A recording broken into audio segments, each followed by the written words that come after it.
Neseniai sukūriau šį radio bangomis valdomą orlaivį su vertikaliu pakilimu ir nusileidimu, kuris optimizuotas taip, kad būtų stabilus ir efektyvus tokio mastelio modeliui. Tačiau visada norėjau sukurti modelį, kuris atrodytų ir skristų taip pat kaip tikrasis pilno dydžio V-22 Osprey. Pilno dydžio Osprey iš esmės yra lėktuvas su sraigtasparniu ant kiekvieno sparno galo, kas suteikia reikiamą valdymą kabant ore. Laimiai mes turime prieigą tiek prie modelinių sraigtasparnių, tiek prie modelinių lėktuvų, tad man tai reikia sujungti juos abu, kaip ir tikrajame variante. Keletas žmonių tai jau yra pasiekę anksčiau, stipriai modifikuodami standartinius sraigtasparnių modelius. Ir labai įspūdinga visus sraigtasparnio mechaninius komponentus sutalpinti į tokią mažą erdvę. Nors aš žaviuosi tokiu darbu, tačiau šio projekto atveju sraigtasparnio komponentų kaina ir svoris sunkiai pateisinami. Kai kurie mažesni modeliai turi apeinamąjį sprendimą. Jie paslepia mažą ortakinį ventiliatorių fiuzeliažo gale. Tai panaikina poreikį naudoti sraigtasparnio rotoriaus galvutes išilginio posvyrio valdymui kabant ore. Tačiau tai nėra idealu, nes būnant ant žemės, didelė skylė fiuzeliaže yra akivaizdi, o kabant ore jis skleidžia garsų, veriantį cypimą. Mano ankstesnis Vyto lėktuvas išilginio posvyrio ašį valdė kabant ore variklių pasvirimų pirmyn ir atgal, ir tai veikia puikiai. Tačiau atrodytų labai keistai, jei milžiniški Osprey variklių gondolos greitai sviruotų pirmyn ir atgal. Taigi štai mano planas. Prieš keletą metų pasigaminau savo modelinį sraigtasparnį, kuriame naudojau trimačiu spausdintuvu atspausdintą rotoriaus galvą ir įdomią elektroniką. Rotoriaus galva buvo labai paprasta ir nereikalavo visų sudėtingų jungiamųjų mechanizmų, kaip įprastame sraigtasparnyje. Todėl tai leido sutaupyti svorio ir išlaidų. Kaip tai veikia? Kiekvienas mentė yra pritvirtinta prie vyrio, kuris gali laisvai judėti ir neturi jokių mechaninių valdymo dalių. Tačiau dėl vyrių kampo, kai mentė sviruoja pirmyn ir atgal, jos atakos kampas pasikeičia. Ir šis mentės žingsnio kampas yra priešingas priešingoje mentėje. Kadangi mentės gali laisvai suktis apie kiekvieną vyrę, mentės pasvirimo kampą valdome keisdami variklio greitį. Pavyzdžiui, jei variklis suka šia kryptimi, kad padidėtų apsisukimų per minutę skaičius, abi mentės šiek tiek atsilikdamos sudarytų didelį atakos kampą vienoje pusėje ir mažą atakos kampą kitoje pusėje. Ir tai taip pat atsitiktų, jei staigiai pristabdytume variklį, tačiau mentės pasvirimo kampo pokytis būtų priešingas. Dabar sunkumas kyla tada, kai suprantame, kad sraigtasparnis kiekvieną rotoriaus galvutės apsisukimą reguliuoja menčių pasvirimo kampą. Tarkime, norime daugiau keliamojoje galios vienoje pusėje, o mažiau kitoje. Varikliui reikės greitėti pusę apsisukimo, o kitą pusę lėtėti. Dėl to mentės sviruos pirmyn ir atgal. Ir tai gali vykti iki kelių kartų per sekundę. Šį variklio valdymą pasiekime matodami variklio kampą su magnetiniu encoderiu, pritvirtintu prie variklio veleno apačios. Tada, naudodami šiek tiek kodo, galime padauginti norimą žingsnio reikšmę iš variklio kampo sinuso, tai pritaikydami sinusinę bangą droselio išėjimui. O pritvirtinus rotoriaus galvutę, aiškiai matyti, kad menčių žingsnis vienoje pusėje yra didesnis nei kitoje. Kai stačiau ankstesnį sraigtasparnį, jį sudaužiau ne kartą, kol pavyko priversti veikti, bet su šiuo projektu norėčiau, kad jis visai nesudužtų.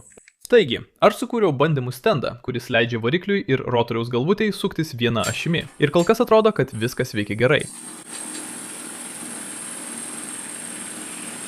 Ypač sulėtintame vaizde labai aiškiai matyti, kad mentės vienoje pusėje sudaro didesnį atakos kampą nei kitoje, bet šioje sistemoje kažko trūksta.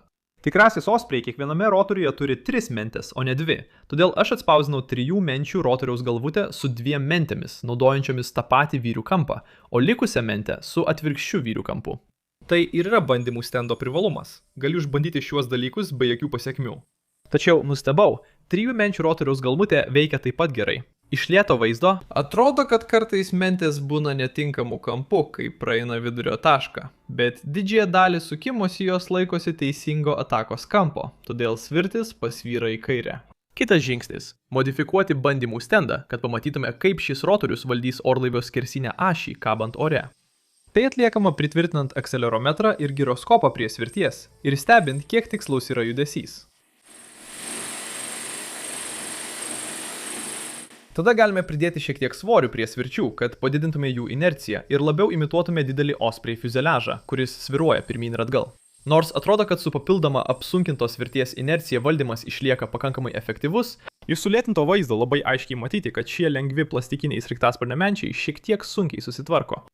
Todėl užsisakiau menčių, kurios yra panašaus dydžio, bet skirtos labiau akrobatiniam sraigtasparniui, vadinasi, jos yra daug standesnės. Tai suteikia daug tiksliau valdyti rotoriaus galvutę, tačiau kartais sustiprinus vieną komponentą, kitas komponentas gali sugesti. Tai gali būti šiokia tokia problema. Ups.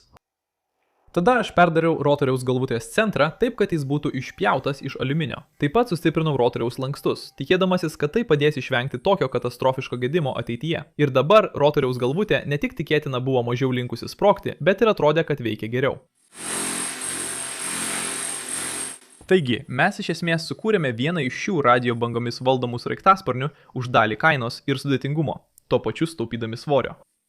Prieš pradėdamas gaminti orlaivio maketinės dalis, kurios suteiks jam tikrojo Osprey išvaizdą, pirmiausia turime sukurti vidinį konstrukcinį rėmą. Kaip ir ankstesnėme mano VTOL orlaivyje, naudosiu stiklo pluoštų sustiprintas plastikinės plokštės, nes iš jų lengva išpjauti reikiamas dalis. Iš šios dalys tada sujungiamos naudojant trimačių spausdinimu pagamintus laikiklius. Šiam projektui pasirinkau 2 mm storio plokštės, nes rėmas turi būti gana tvirtas. Taip siekiu kuo daugiau apkrovos nuimti nuo galutinio fiuzeliažo, tikėdamasis išlaikyti svorį kuo mažesnį. Kitas žingsnis – pagaminti variklio laikiklius ir pakreipimo mechanizmus, kuriuos sudaro kelios stiklo pluošto plokštės ir didelis servo mechanizmas, skirtas varikliui pakreipti pereinant.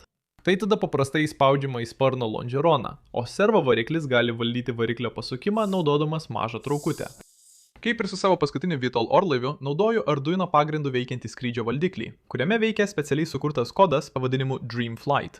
Naudojant 4 viename variklių valdiklį ir standartinį RC 5 V reguliatorių servomotorams maitinti, atėjo laikas prilituoti variklių laidus ir prijungti servus. Prieš bandymą viskas veikia taip, kaip turėtų. Tada pritvirtinau rotoriaus galvutę prie vieno iš variklių ir pritvirtinau orlaivį prie stalo su svoriais. Taigi galime pamatyti, ar rotoriaus galvutė veikia taip pat kaip ir bandymų stende.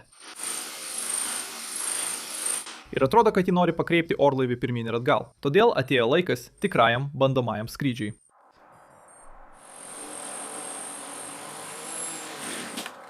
Ne visai tai, ko tikėjausi, bet po šiek tiek reguliavimo viskas atrodė šiek tiek viltingiau.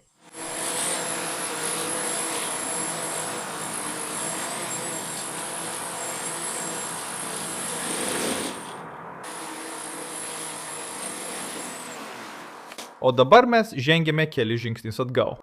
Iš esmės, kas vyksta, tai kad skrydžio valdiklis išsijungia, dėl to viskas persikrauna. Bet tai vyksta atsitiktinai, todėl negaliu tiksliai nustatyti priežasties.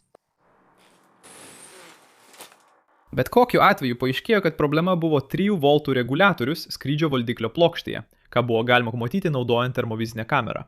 Taigi, kad tai sutvarkyčiau, pridėjau išorinį įtampos reguliatorių ir problema buvo išspręsta. Bet tada pastebėjau keistą vibraciją, kuri staiga atsirasdavo ir tapdavo tokia stipri, kad orlaivis staiga imdavo kristi žemyn. Mano teorija buvo tokia, kad menčių apsisukimų per minutę dažnis sutapdavo su sparno lonžerono rezonansiniu dažniu. Todėl pridėjau nailoninę virvelę, kad pabandyčiau sustiprinti rėmą. Dėžė tai nelabai padėjo. Tada pridėjau papildomų anglies pluošto sutvirtinimų ir tai žymiai pagerino situaciją. Ir galiausiai pavyko pakilti nuo žemės ir pakibti ore, nors buvo akivaizdu, kad vibracijos vis dar išliko. Bandžiau kiek įmanoma subalansuoti rotorių, galvutę ir mentes. Ir tai šiek tiek pagerino situaciją, bet vibracijos vis dar visiškai neišnyko.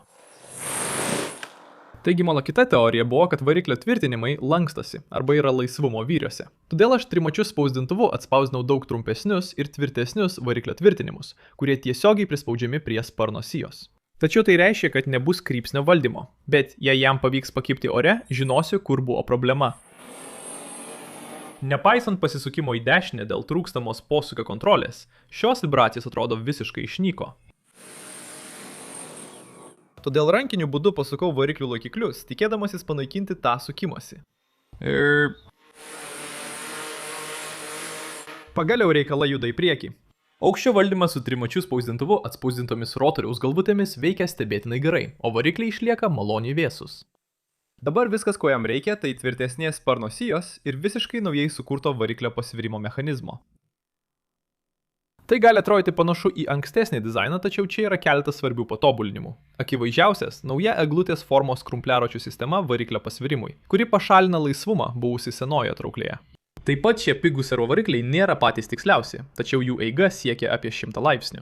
Todėl čia naudojamas 3:1 perdavimo santykis, nes mums reikia, kad pasvirimo mechanizmas pasvirtų tik apie 100 laipsnių. Kad pašalinčiau laisvą mobiliją, pasirinkau naudoti 3 mažus guolius, kuriuos galima įtempti, kad jie tiktų belenui. Ir tai yra ne tik lengvesnis sprendimas nei vienas didelis guolis, bet taip pat šie belenai nėra preciziškai apdirbti, todėl rasti didelį guolį, kuris tiktų, buvo beveik neįmanoma. Šioje rėmo dalyje vis dar yra šioks toks lankstumas, tačiau jis labai išryškėja, kai įrenginys yra ant žemės, nes varikliai linguoja pirmyn ir atgal. Taigi galbūt vėliau tai sutvirtinsiu, bet dabar atėjo laikas dar vienam bandomajam skrydžiui.